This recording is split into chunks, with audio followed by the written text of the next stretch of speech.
Peace, Moor. Peace, Moor. Peace. How's Peace, Banshee. How you doing? Everything's peaceful. How you doing? Pretty good. I just Just doing some research. I hear that, yo. I was just gonna let you know too that I'm gonna record this so we could put it up. Since your questions were Okay, that sounds good. Yeah, your questions were good. Yeah. Now, I've heard a lot of things. I've heard, Moor say that the Moorish Temple of America ain't a nation state, and then they mention Washitaw and how they're a nation recognized by the UN, but, I follow Noble Drew Ali, so I'm just confused I'm not confused, but I'm just like, which one is it? You know what I'm saying? Is the MSTA the religious, just a religious body politic, and then the Washitaw is actual nation, or which one is it? I'm just confused at this point until I do further research. All right. Hold on a second.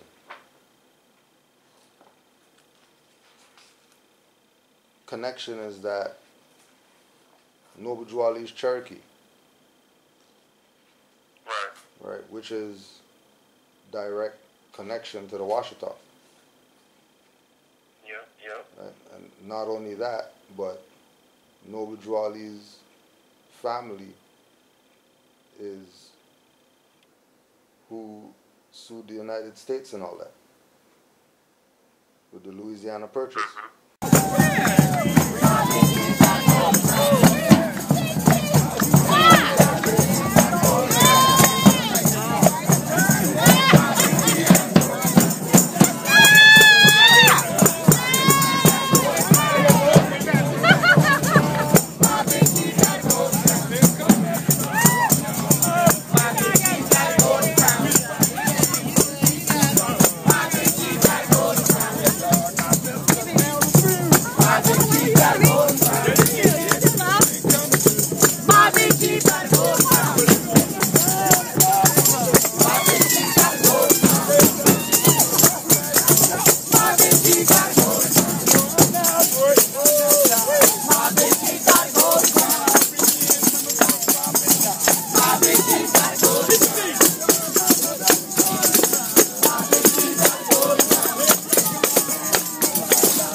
Right now, when we look at um,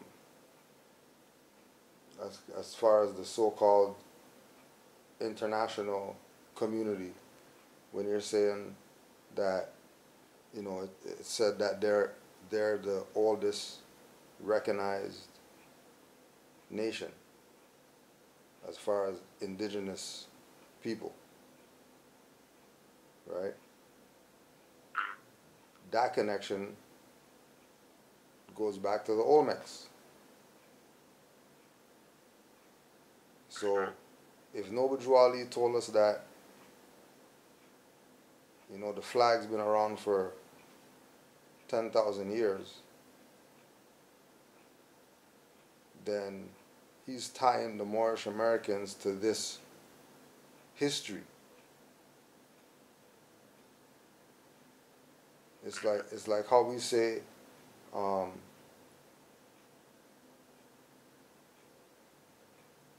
dark skin people means Moors. So anybody who's dark skinned would qualify. Right. Well, Washitaw is the oldest Aboriginal indigenous nation. So anybody who claims Aboriginal and indigenous, then that's what they're tying themselves to, for real.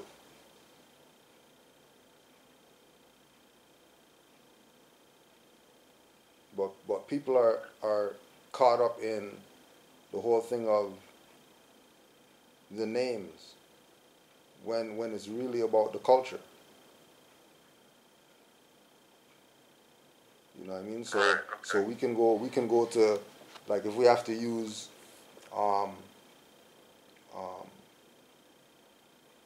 individuals, right? So we can go to First World Order, a Lee Melbay's book.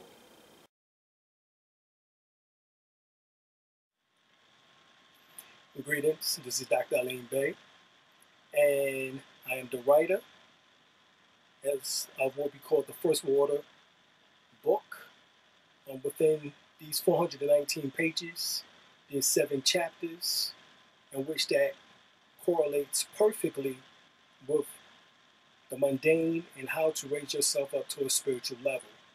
We give you practical exercises in chapter 6 and chapter 7 specifically, and tell you of the advanced transformations and changes in which that will actually happen within your body as you begin to go through these particular exercises, as well as you'll also gain actionable information and knowledge about the world around you and your environment.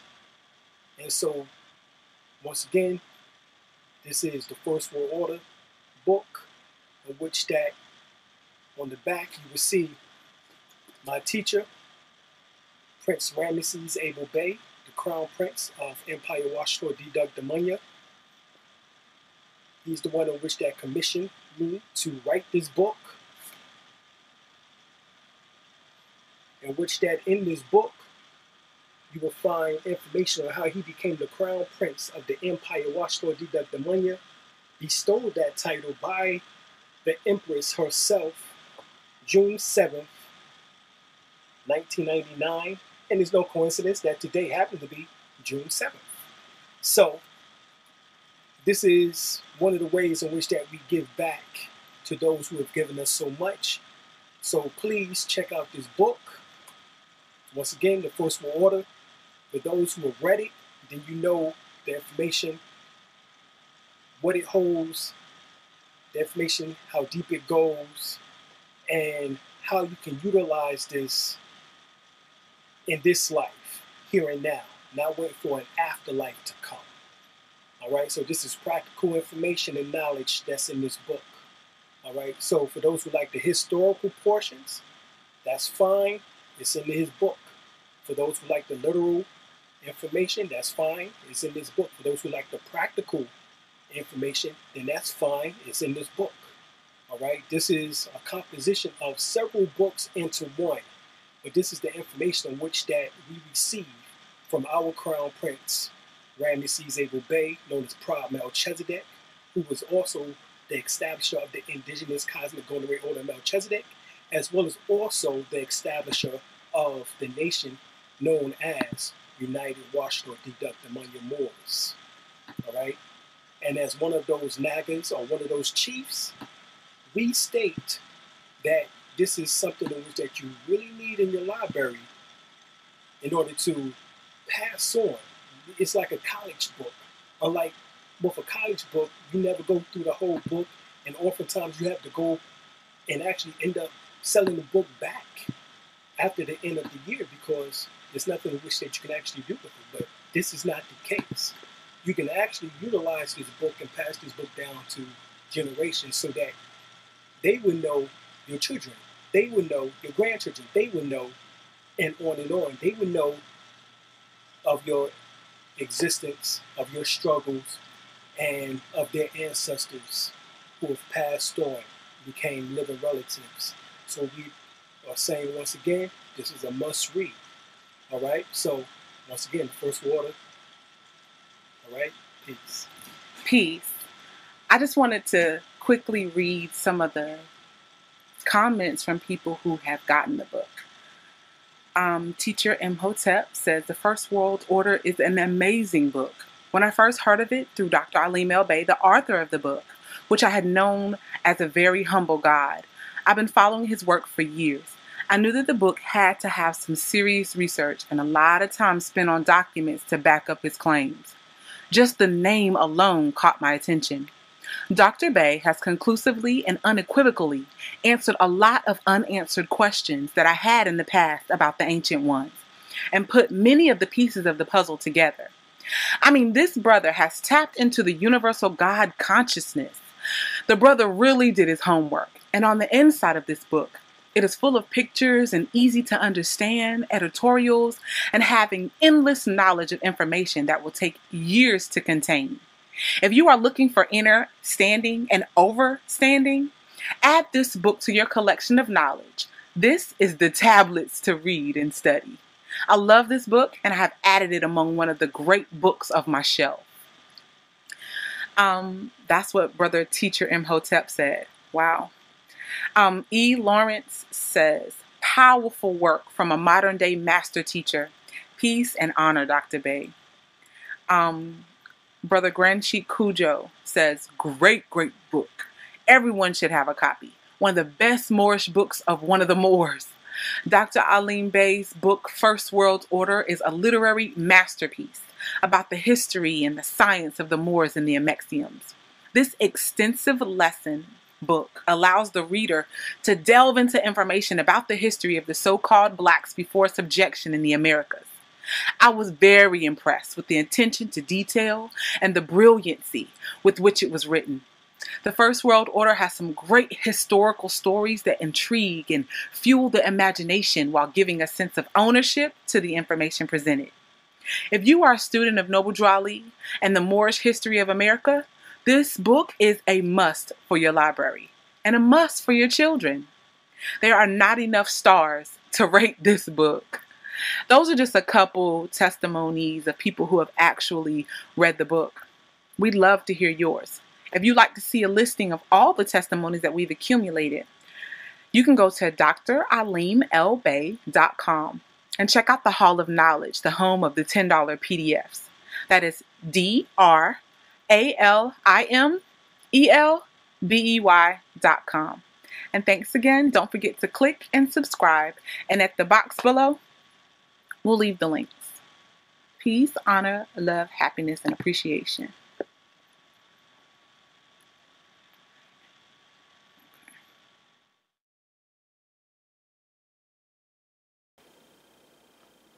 And you're going to get extensive history about the Washitaw.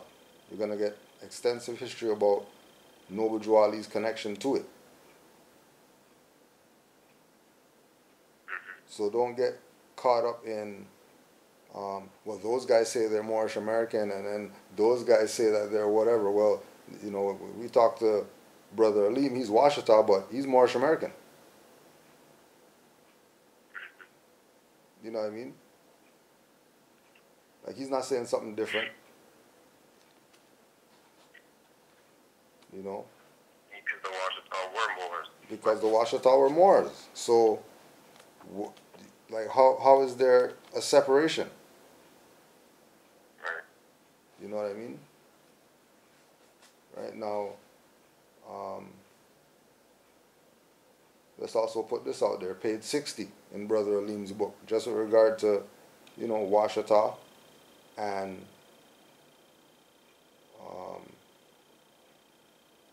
Noble Drew Ali. In 1928, the Pan American Conference was held in Havana, Cuba. Secretary of State Hughes went down to represent the United States, and Noble Drew Ali went down to represent the Moors. At the conference, the mandate for the landmass of Greater Amexem, North, South, Central America, Amexem, misnomer, North, Central, South Americas, was returned to the Moors. Noble Drew Ali knew what this meant and what the ramifications of this was and is. Noble took several stopgap measures. Drew Ali to secure the Moors' birthright inheritance and beneficiary interest as Moors to the landmass within the aforementioned land mandate. The actions of Noble Drew Ali were detected by the so-called white supremacists, and they immediately proceeded to act to do all they could to impede his work and take him out. But the interesting thing about Noble Drew Ali is that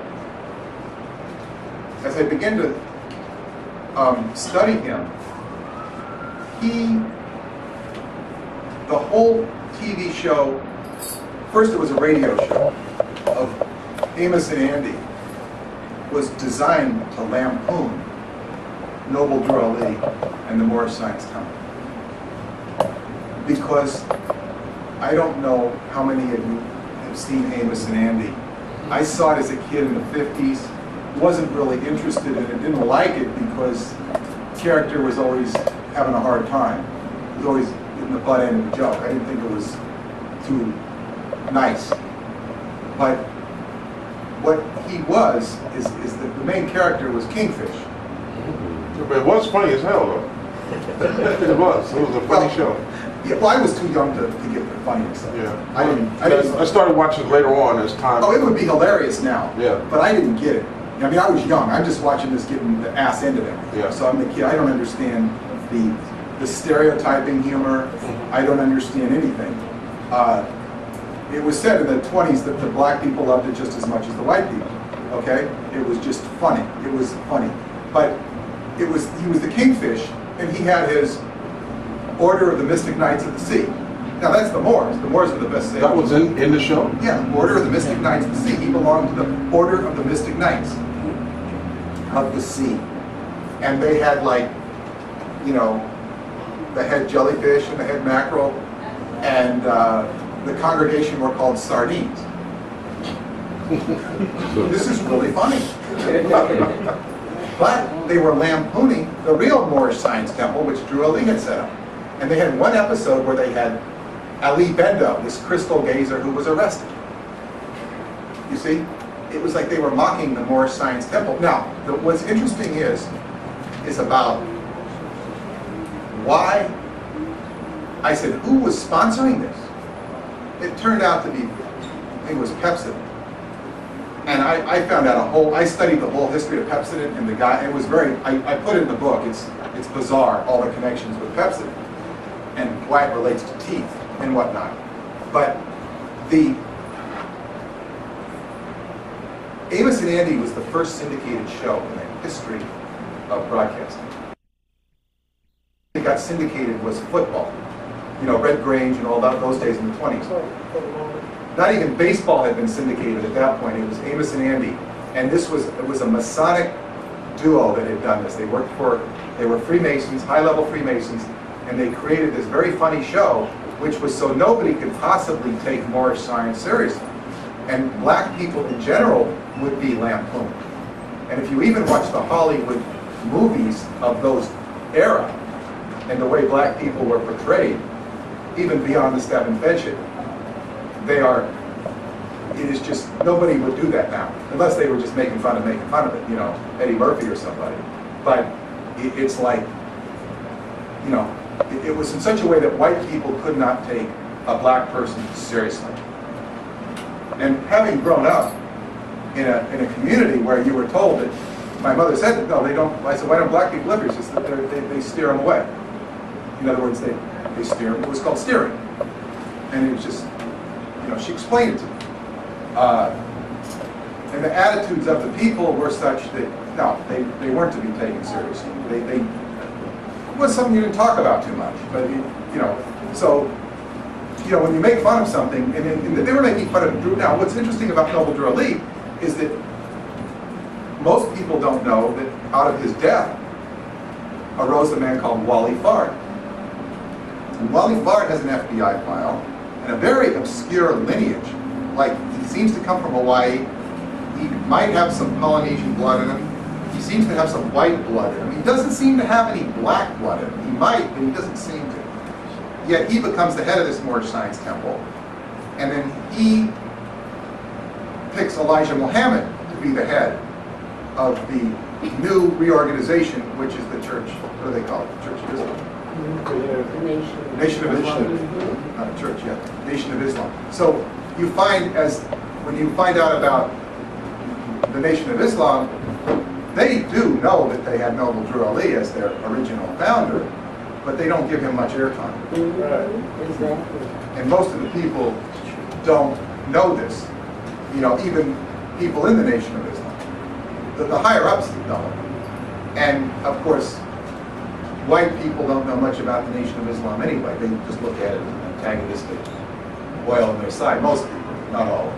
And, of course, Barack Obama has to know about the Moors because he's from Chicago. And I'm told that even the white people in Chicago know about the Moors because they have a very strong presence in the parades.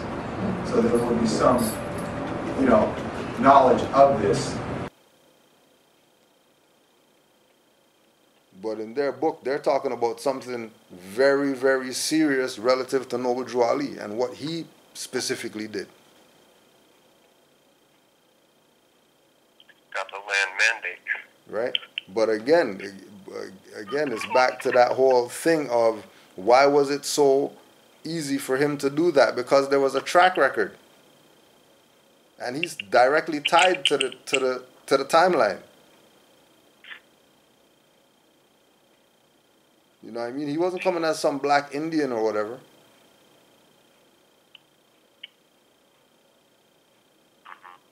He brought it back to the land of the Moors, America being Morocco, a Mexum. Forget all that Turtle Island and all that stuff here people talk about. And tying that to Moors. Yeah. That's myth. That's folklore. We know that this is the Moroccan Empire over here. Like that is a fact that over here is the Moroccan Empire. And there's way too much evidence to prove it. There's a lot of evidence. All right. This is Moroccan Empire. So as soon as you start getting into what do they call it and what do we call ourselves and all that stuff, you know that you're dealing with the people who are in the clubism mindset or the tribal mindset. Right. That all these Moors should forget what Noble Drew Ali brought and go join their tribe.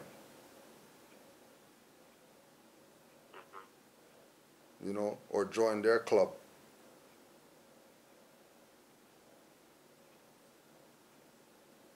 When this is about culture. This is about, do you know your culture as Moors?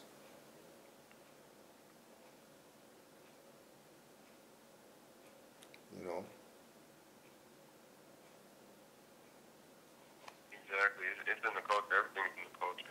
Everything is in the culture. So it doesn't matter. Right? Everything is in the culture. And the culture is Aboriginal and indigenous. Indeed. You know what I mean? I, Self-Law, and Master is Aboriginal and indigenous culture.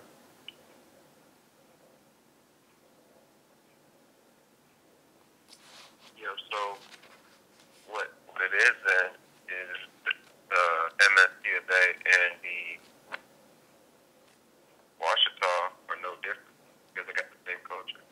Exactly.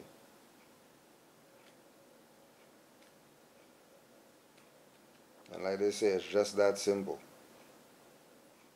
Simple as fun. But it has to be the people who claim that to prove it by their actions. You know, like like you were saying, like you were talking about Moor Science Temple, right? And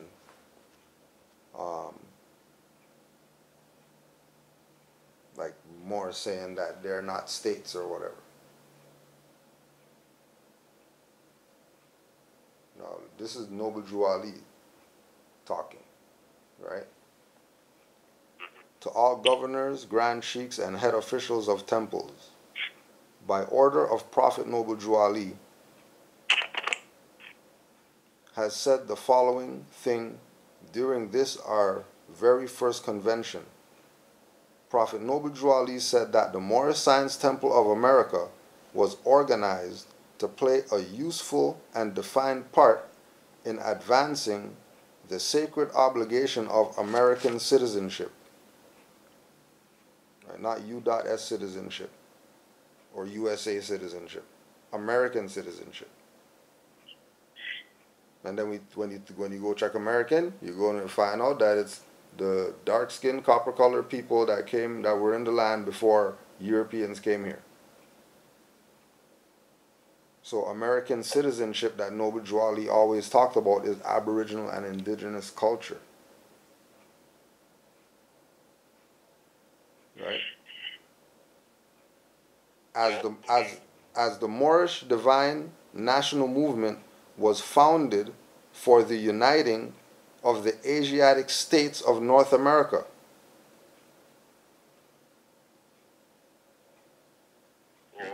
Okay, what's the Asiatic state? What's he talking about when he says Asiatic state? Any state in America. Okay, we'll read it again.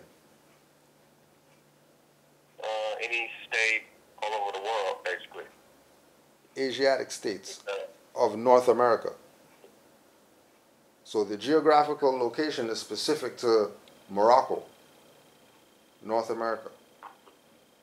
Right? Like the transliteration, America is Morocco, Al-Morocco. Right? And as the Moorish Divine and National Movement was founded for the uniting of the Asiatic states. And then you go to the Asiatic. Chapter 45, The Divine Origin of the Asiatic Nations. 1. The fallen sons and daughters of the Asiatic nation of North America need to learn to love instead of hate and to know of their higher self and lower self. This is the uniting of the Holy Quran of Mecca for teaching and instructing all Moorish Americans, etc. 2. The key of civilization was and is in the hands of the Asiatic nations. The Moorish, who were the ancient Moabites and the founders of the holy city of Mecca.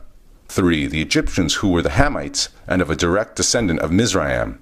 The Arabians, the seed of Hagar, Japanese and Chinese. 4. The Hindus of India, the descendants of the ancient Canaanites, Hittites, and Moabites from the land of Canaan. 5. The Asiatic nations and countries in North, South, and Central America. The Moorish Americans and Mexicans in North America. Brazilians, Argentinians, and Chileans in South America. 6. The Colombians, Nicaraguans, and the natives of San Salvador in Central America, etc. All of these are Muslims. 7. The Turks are the true descendants of Hagar, who are the chief protectors of the Islamic creed of Mecca, beginning from Muhammad I, the founder of the uniting of Islam by the command of the great universal God, Allah. States that Noble Drew Ali mentioned in the Quran. Right? And then on top of that, you have the Moorish Science temples, which have constitutions and have members which are really citizens, not really members, which makes them really a body politic. which means that they can be qualified as Asiatic states because Moorish Americans are Asiatics. Right. But if they haven't been using the platform like it was supposed to be used, now you have confusion where people think that this building is something, when that's really a body politic. They have a grand sheik, grand governor, grand treasurer. That's government. Like, that's a government. That's not some organization. They have seals, they got flag and all that. Doesn't those things make them a government? It does. If they're saying we have a flag, everybody else here, they have a banner, right? For their organization, their religious, whatever. They don't have a flag. They all have a banner or some type of whatever that they made up to represent their quote-unquote organization, whether it's religious, whatever, their association, their corporation, whatever. But Moorish Americans have an organization that's religious, but it's using a flag as to represent itself. And the flag goes back 10,000 years. These people are talking about their organization and they're doing organizational stuff when they have the power of a state. That Moorish Science Temple of America is supposed to be where the Vatican is right now. Vatican City, capital of the Catholic Church, home to the Pope, owner of impressive collections of art and history, all contained within the borders of the world's smallest country, conveniently circumnavigatable on foot in only 40 minutes. Just how did the world end up with this tiny nation? The short answer is because Mussolini, and the long answer is fiendishly complicated, so here's a simplified medium version. The popes used to rule a country called the Papal States that covered much of modern-day Italy. It was during this 1,000-plus-year reign that the popes constructed St. Peter's Basilica, the largest church in the world, and also built a wall around the base of a hill known as Vatican, upon which St. Peter's stood. But the Kingdom of Italy next door thought Rome would make an awesome capital for their country and so conquered the Papal States. His nation destroyed, the Pope hid behind the walls of Vatican and conflictingly refused to acknowledge that the Kingdom of Italy existed, while simultaneously complaining about being a prisoner of the Kingdom of Italy, which, according to him, didn't exist. Rather than risk religious civil war by getting rid of the Pope, the Kingdom of Italy decided to wait him out, assuming he'd eventually give up. But religion is nothing if not obstinate, and 1, 2, 3, 4, 5 popes, and 60 years later, nothing had changed. Which now brings us to Benito Mussolini, the then Prime Minister of Italy, who was tired of listening to the Pope complain to Italian Catholics about his self-imposed imprisonment, so Mussolini thought he could score some political points by striking a deal which looked like this. 1, Italy gave the land of Vatican to the Pope, and 2, Italy gave the Pope a bunch of apology money. In return, the Pope acknowledged that Italy existed, and 2, the Pope promised to remain neutral in politics and wars, on the off chance that, Mussolini thought this might be a thing. The deal was signed, and a new country, Vatican City, was born, and today the tiny nation on a hill has all the things you'd expect of a country: its own government that makes its own laws that are enforced by its own police who put people who break them in its own jail. It also has its own bank and prints its own stamps and issues its own license plates, though only its citizens can drive within its borders, presumably because of the terrible, terrible parking. And as the true mark of any self-respecting nation, it has its own top-level domain, .va. But despite all these national trappings, Vatican City is really not like any other country. Hold on to your fancy hat because it's about to get weird. To understand the Vatican, there are 2 people and 2 things you need to know about: the famous Pope, the incredibly confusing Holy See, the country of Vatican City, and along with that, the almost completely unknown King of Vatican City. But first, the Pope, who gets a throne to sit upon and from which he acts as the bishop for all the Catholics in Rome. Actually, all bishops in the Catholic Church get their own thrones, but because the Bishop of Rome is also the Pope, his throne is special and has its own special name: the Holy See. Every time a Pope dies or retires, there is a sort of Game of Thrones to see which of the bishops will next get to occupy the Holy See. So while popes come and go, the throne is eternal, and as such, the name the Holy See not only refers to the throne, but also all the rules that make the Catholic Church the Catholic Church. When Mussolini crafted that aforementioned deal, technically he gave the land of Vatican City to the Holy See, which, believe it or not, is a legal corporate person in international law. Basically, every time you hear the words the Holy See, think Catholic Church Incorporated, of which the Pope is the CEO. Now, back to the king. The King of Vatican City has absolute unchecked power within the country's borders, and his presence makes Vatican City one of only 6 remaining absolute monarchies in the world, including Brunei, Oman, Qatar, Saudi Arabia, and Swaziland. The King's absolute power is why Vatican City can't join the European Union, because only democracies are allowed. Though Vatican City does, strictly speaking, have a legislative branch of government staffed by cardinals appointed by the Pope, the King of Vatican City can overrule their decisions at any time for any reason. So why do you never hear about the King of Vatican City? Because though King and Pope are 2 different roles, they just happen to be occupied by the same person at the same time, which has the funny consequence that because the Pope is elected and the King is all-powerful, but they're the same guy, it makes Vatican City the world's only elected, non-hereditary absolute monarchy. It's this dual role that makes untangling Vatican City so difficult, because the Pope, depending on the situation, acts either as the King of the country of Vatican City or the Pope of the Holy See. Got it? No? Okay, here's an analogy. Imagine if a powerful international company, say Gray Industries, had a CEO who convinced the United States to give one of its islands to the company, which then made the island into a new country, Graytropolis, with an absolute monarchy as its government, and the law that the King of Graytropolis is by definition the CEO of Gray Industries. It's pretty obvious at this point that the CEO should move his corporate headquarters to the new nation so that the laws of the country can benefit the company and the company's global reach can benefit the country. As for the man in the middle, sometimes it's good to be the CEO and sometimes it's good to be the king.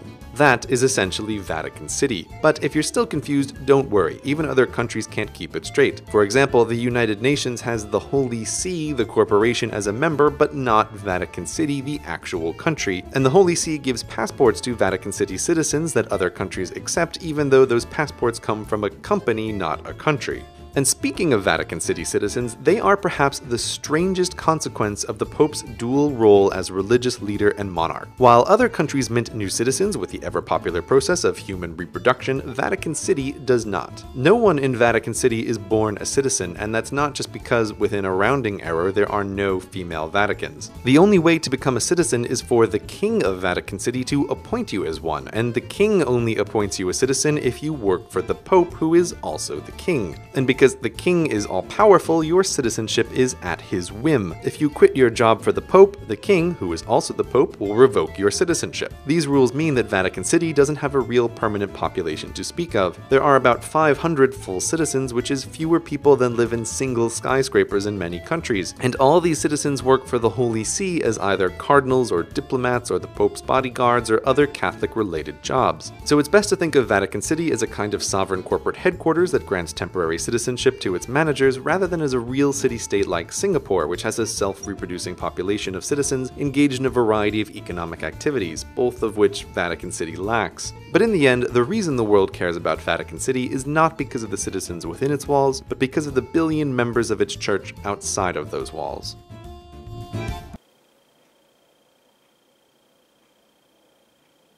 Like, think about what the Vatican is, and then think about Moor Science Temple.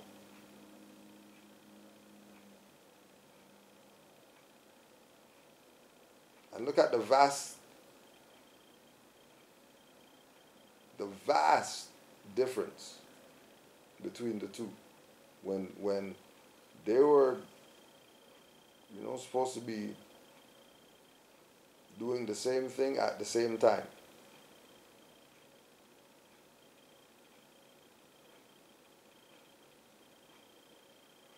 They didn't have stagnation and infiltrators. And if they did, they just got rid of them. As far as the Vatican. Moor Science Temple, though, that's a whole different game. This is why, like, what Noble Drew Ali taught and the sellout is the most important things when you're dealing with this jurisdiction of thought. The sellout that happened and what Noble Drew Ali taught are integral to under, inner, and overstand, so you can have a correct concept of how you're supposed to be, how you should expect others to be, and where we should be going.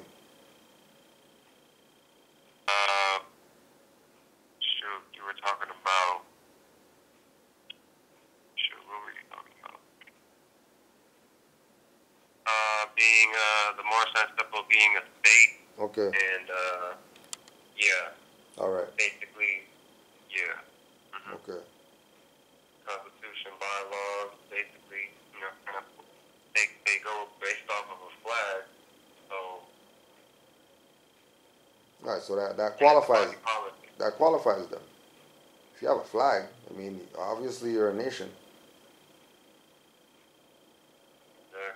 If you have a flag, obviously the whole religious organization, corporation, blah, blah, blah, is really a front.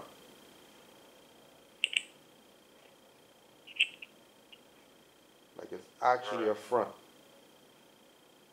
Because of Noble Drew Ali being a prophet and recognizing what was about to go down in the future with regard to this U.S. democracy. And he put everything in place so Moors could be safe, have their own treasury, have their own freaking warehouses, have their own businesses, have their own whatever. All the finance circulated in just amongst the Moors because it's our own stuff. In our own land. And, you know, how hard was it to just continue the program?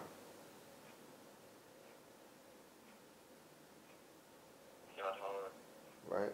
But this is again where the sellout comes in, and it's important to understand, understand, and overstand that part of Moorish American history, and then also making sure that you study what Noble Drew Ali brought you, because he told you that he brought you everything it takes to save a nation.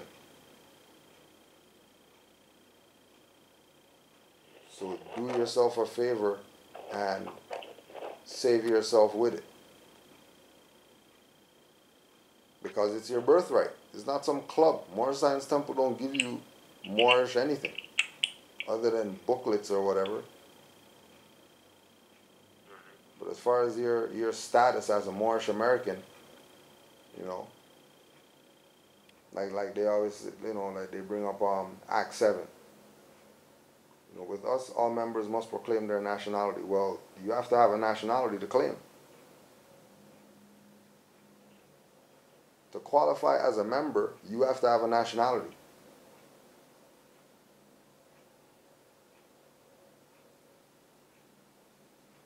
You know, right?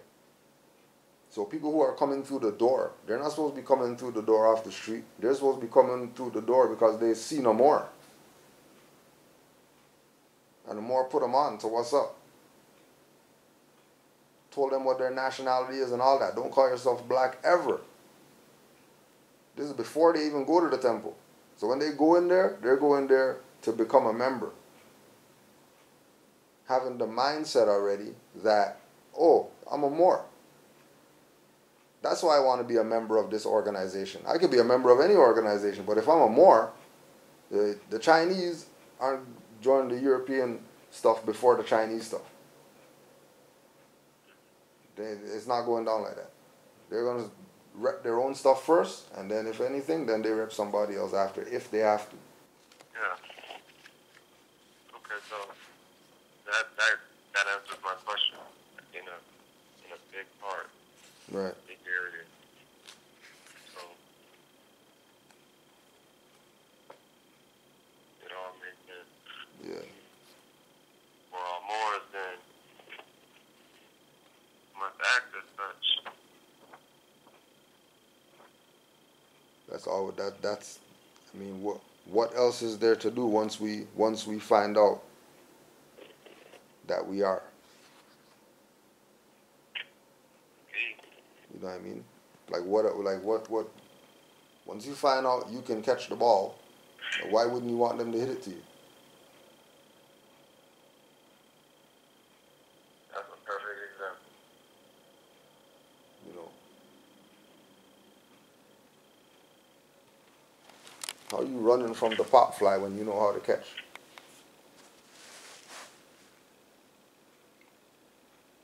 Yeah.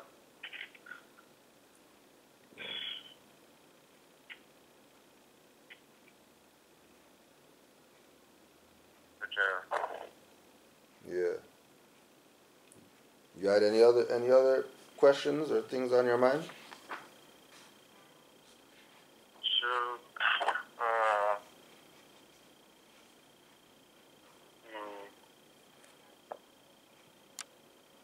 Really, I've been trying to see how to properly operate in commerce, but that's pretty much it. But it seems pretty tough operating in commerce as a Moor. Yeah, because commerce means trade. Yeah. People are looking at business as commerce when they're not relative.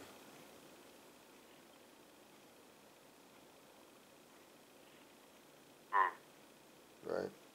This is why the Moors were the rulers of the seas, because they were the kings of commerce. Because anything you wanted, you had to go through them. You couldn't get nothing from anybody else anywhere. Anywhere you go, a Moor has it. Imagine that. Anywhere you go in the world, in the entire world, anywhere you go, anything you want, a Moor has it. And they're turban up, fez up, or whatever. It's not even like they're playing. You know what I mean? If yourself not right, you might even get kidnapped and sold or whatever. Just because. That's how king we were of commerce. That even people became commodities.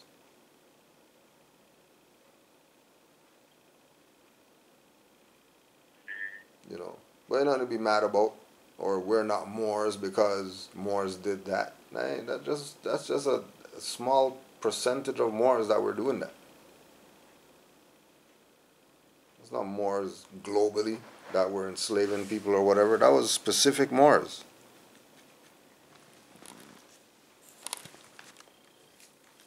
You know what I mean? So when they talk about this thing about, you know, commerce, they should be having something to trade with if they're talking commerce. Like, somebody can't be talking commerce and telling you to fill out papers.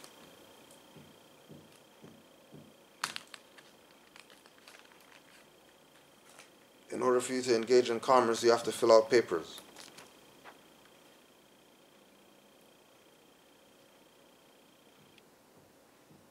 You know. And again, the issue that we have is that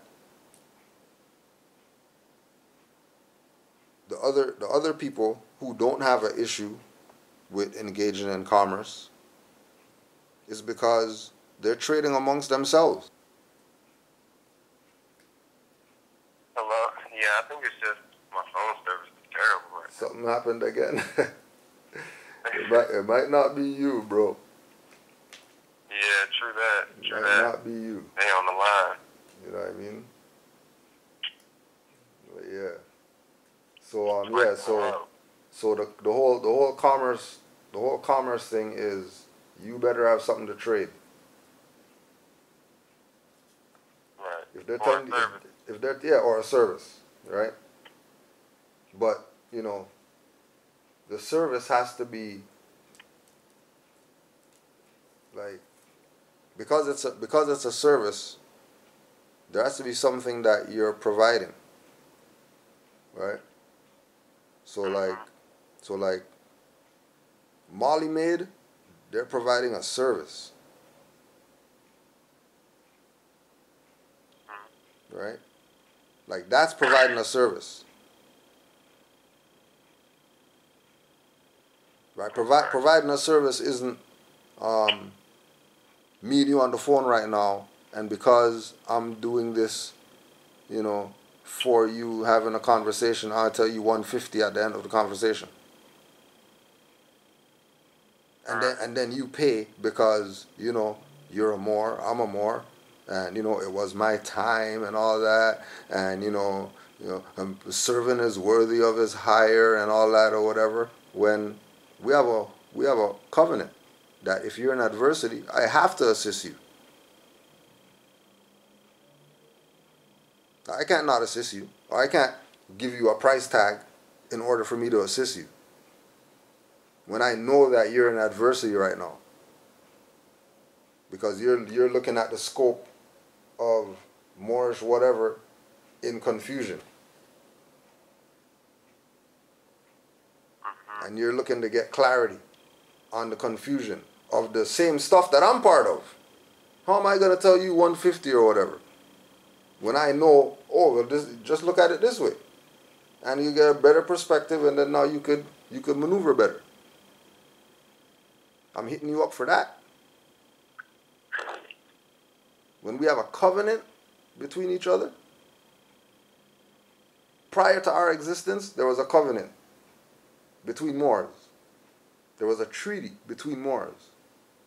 Holy Covenant of the Asiatic nations. Moors been at their own treaty.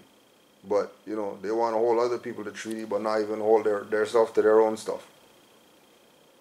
Why you think you can't hold anybody else to the treaty? Because you're not even holding their stuff to your stuff.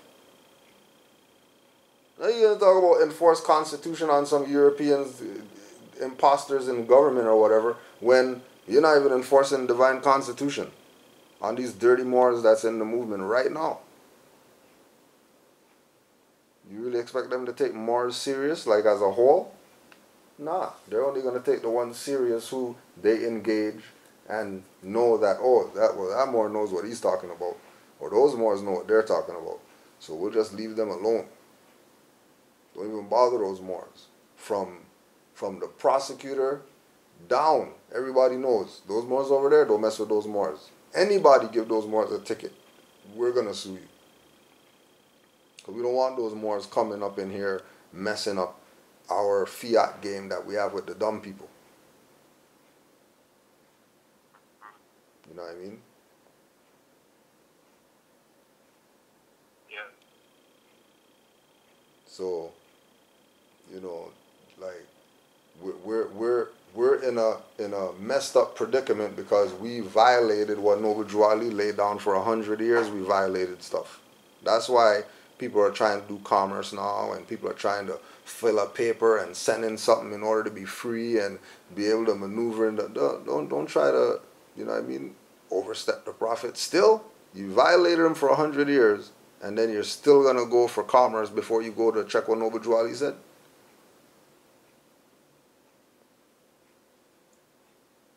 And what do you say? The gold, the silver, and the commerce belong to the people alone. So if the commerce belongs to the people alone, then what do they mean that somebody's going to put them onto commerce when Drew Ali said it belongs to you? And how does commerce belong to you? Because you have your personal stuff that you're going to trade or service that you're going to provide. That's how you or Moors or the people have the commerce, and it belongs to them. What people see, what people see, and they say, "Oh yeah, commerce. We're gonna go over and do commerce with those guys." That's business. That's not commerce.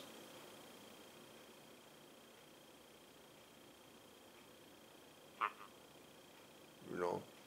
So Drew Ali told Moors, all old business, leave it as it is. All new business, do it in your free national name.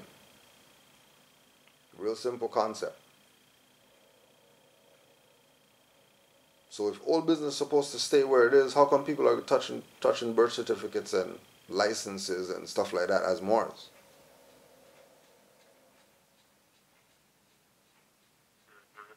Right? When that's old business.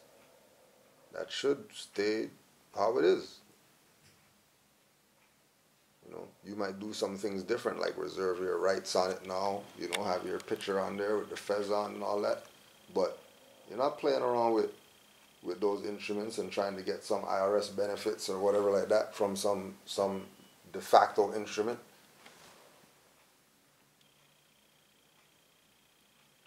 That we know is de facto because we're not Negro black colored, which is de facto. So if we're not Negro black colored, how are we going to be birth certificate holders? holder in due course of some birth certificate. When a birth certificate is post-Negro black colored. A license is a post-Negro black colored. Because the first straw man is the Negro. The first straw man is the guy who said, I came here from Africa and they stole my culture. That's the first straw man.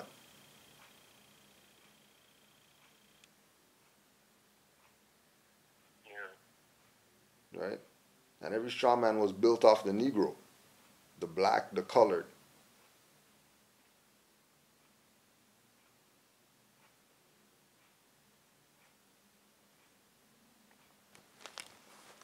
Okay.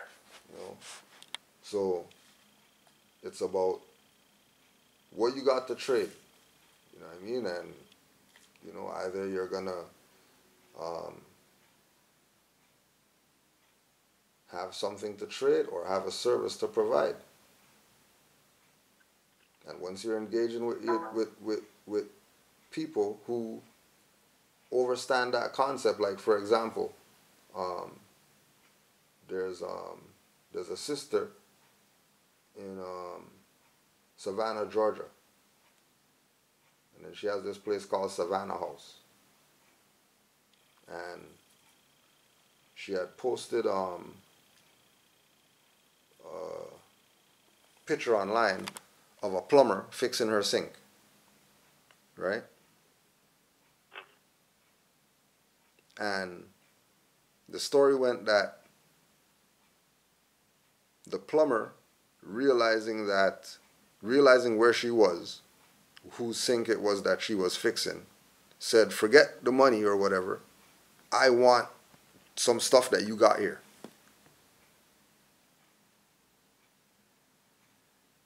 I don't want the fiat dollars. I want some of those, maybe a couple of those, some of those, or one of those. That's commerce. Bartering. Right? And why did it work? Because they're both Asiatics. They're doing it amongst themselves. Nobody else has anything to do with it. No IRS can get involved because no fiat exchange hands. No, nothing. Aboriginal and indigenous people connecting and doing what it is that they do.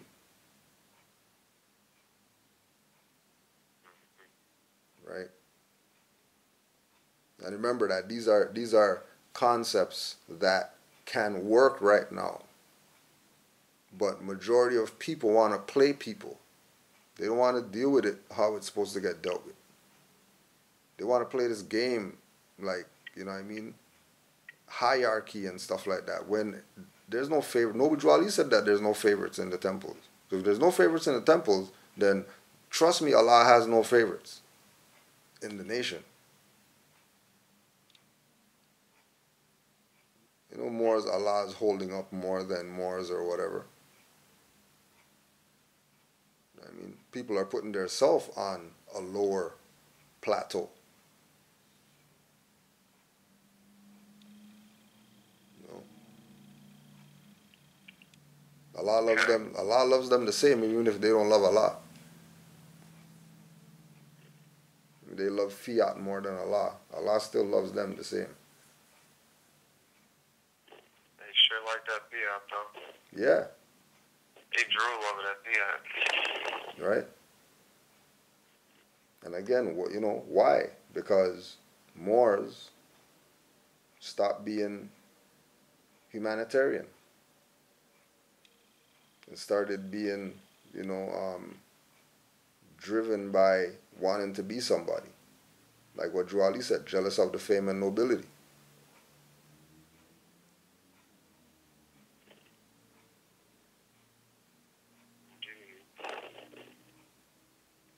I'm saying.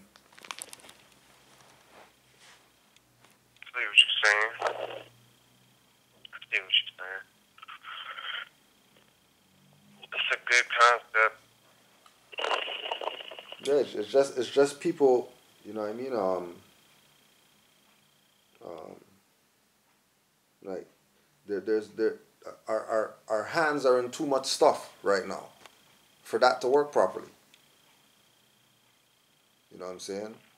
Like if you talk to, you know what I mean, the Hindu, he's getting everything from his people. Shoes, clothes, food, spices, whatever. You know what I mean? We might get 5 things from our own, then 20 things we gotta get from outsiders. Yeah. That's just how it was set up. But again, you know what I mean? Drew Ali gave us keys. Because he told the Moors that, you know, when the brothers from the east come, that's when you know that it's about to be on. Why? Because now you don't have to go to this European. You can go to your brother or sister, which is the same idea. If we're looking at them as our brother and sister, if we're looking at them as, well, they're not Asiatics, they're not Moors because they got straight hair and stupid shit like that, then, you know, obviously we didn't get the message about the uniting of Asia. You know what I mean? We obviously didn't get the message.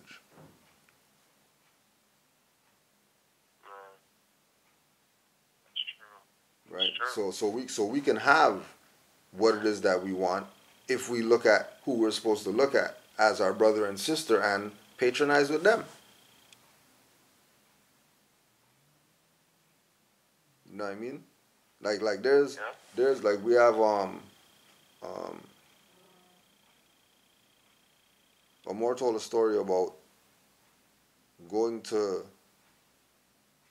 this restaurant, this Moroccan restaurant, right? And he just went there on the strength of, oh, it's a Moroccan restaurant. I'm gonna just go here because, you know, I'm a Moor and I'll go to the Moroccan restaurant.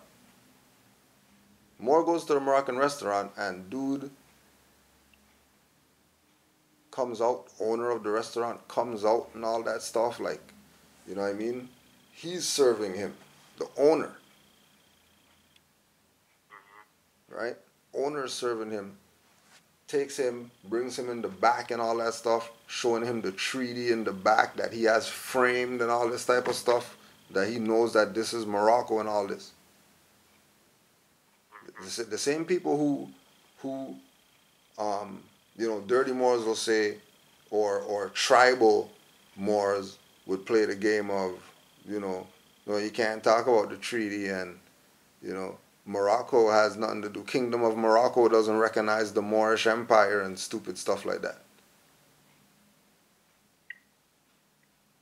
But this Moroccan from the Kingdom of Morocco recognized a Moorish American. Recognized him to the point where built a bond with the Moor. This is the owner of the spot, not some guy working there. Yeah. The owner of the spot. You know what I'm saying? You know, there's Moors who, there's a Moor out here who, he had a neighbor that was a Hindustani. And it would be, you know, just him, regular, you know, regular clothes, whatever like that, and then seen this man, never whatever. Yeah, nothing. He had his fez on one day, and dude jumped on him like he didn't know he was his neighbor. Like, when he had the fez on, then he knew that, oh, that's my neighbor. Oh, well, why don't you come on over or whatever like that. Bring your books. And Moor goes over there and they're building about whatever. And then everything stops. He goes to the kitchen or whatever. His wife comes out, children come out or whatever like that. And they do their little tea whatever at noon. Or whatever time it is, 1 o'clock or whatever, they do some tea ritual. And had him in it. Like, you know, like this is part of your culture that you taught us. We know about Moors in India. We know about Moors in Sri Lanka.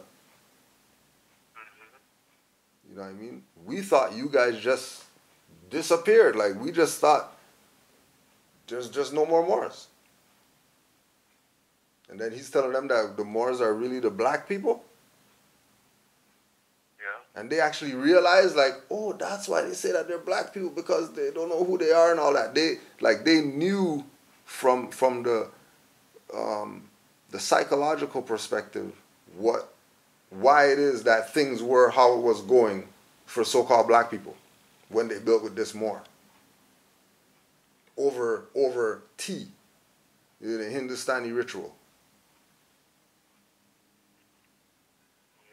Right? Brothers from the East are going to come. Now, when brothers from the East come here, Moors know that it's on at that point. At that point, it's pretty much over. Because you don't need to go to the European anymore. Anything that we want, a brother from the East has a relative store, an equivalent, that we can go to. And then, on the level of, if it is European whatever, there's a high chance that it might not be a European that's the manager or whatever. It might be a brother from the East. Hindustani. You know what I mean? Whoever from the East. India. You know what I mean? Right. Whoever they are. But as soon as you go in there, turban up, fez up, they already know what's up.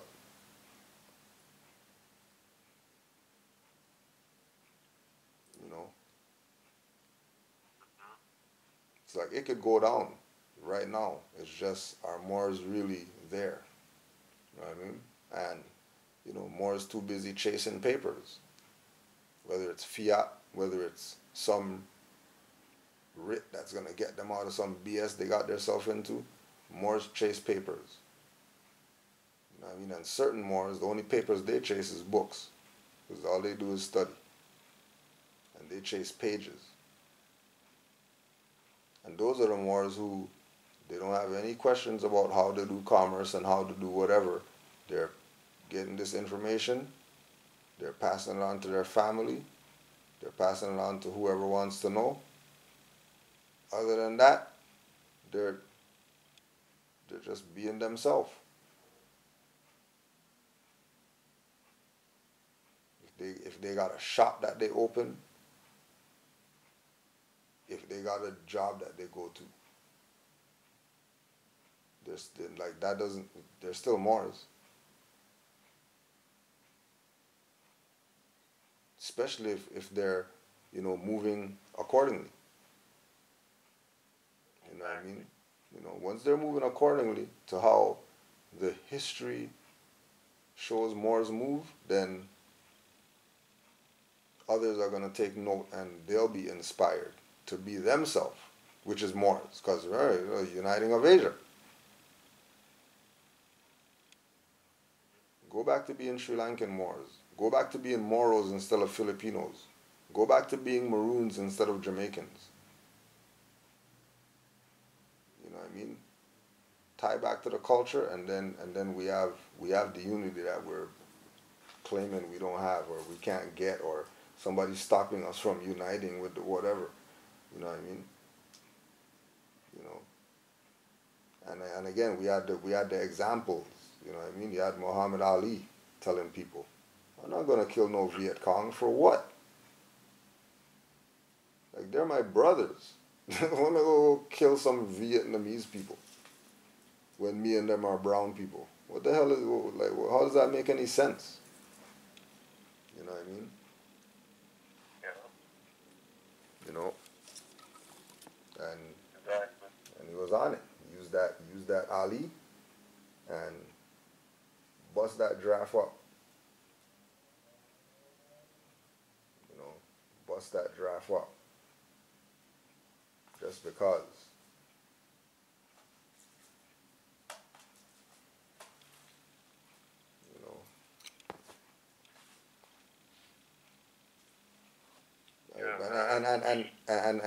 And then too, like, not to say, don't study commerce or whatever. You know what I mean? you can check out the info, but don't go and file no papers talking about some Department of Treasury is going to be giving you some check or something like that. Because always remember, as soon as they start talking about commerce and United States departments of whatever doing this and that, always remember James Traficant bankruptcy speech.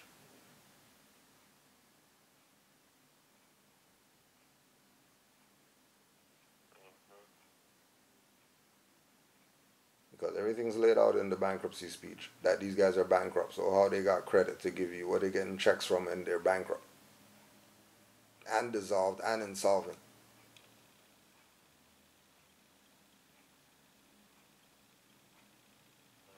Half these departments are owned by IMF, international bankers and all that. They, you know, the U.S. nothing. Well, U.S. what? International bankers. Pretending to be some U.S. whatever. Pretending to be United States of America. Pretending to be Morocco.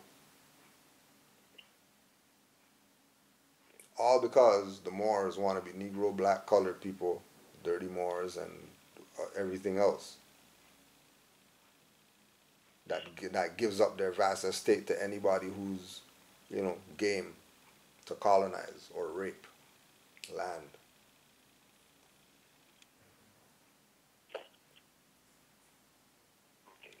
Yeah, it's crazy. Yeah, it's crazy. I appreciate it, man. No worries, more. I appreciate it. Appreciate the word.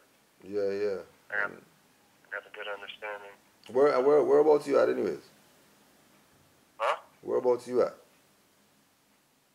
Where in the metro? Vegas. Oh, Vegas. Okay, for real. Yeah. I don't know. Vegas. Yeah, I don't know if there's any Moors out there, but I'll keep my ear to the street. For sure. Yeah. Okay. All right. All right, Grand Sheik. Take care. Yeah, more.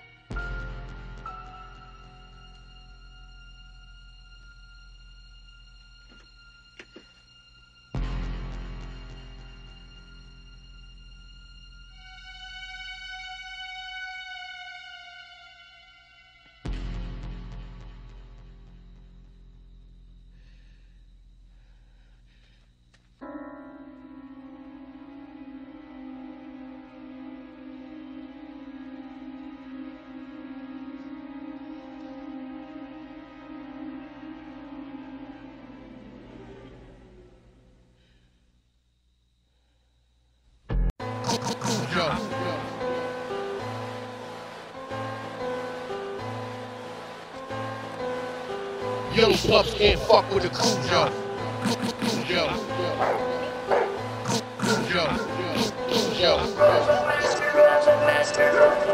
Young pups can't fuck with a Cujo. Rabies dog spitting flow, it's the Moor MC. No status rappers need to recognize Allah sent me to rep the prophet on beats, not Muhammad or Buddha. Verbal hashish when I flow, watch your headphone hookah. Whatever you think you started, it's about to end. Shimitar bass swing at your head and your lady friend. I watch no face, I don't care what you hear or heard. You won't see what I see with third eyes blurred. Hip-hop nerd at night, I read till my eyes bleed. I affirm you bleed. I got titles, you want these. I got nationality, you want ECCs and PPSA for freedom. You can't freedom with hearsay. When I spit, call me pepper spray. Verbal graph artist. Blacks always shot up, calling yourself the color of targets. Systems crashing, I noticed that they closed all the targets. Blacks with slave names on the stocks, crashing the markets.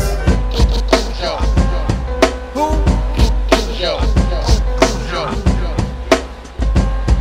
What? Young pups can't fuck with a Cujo.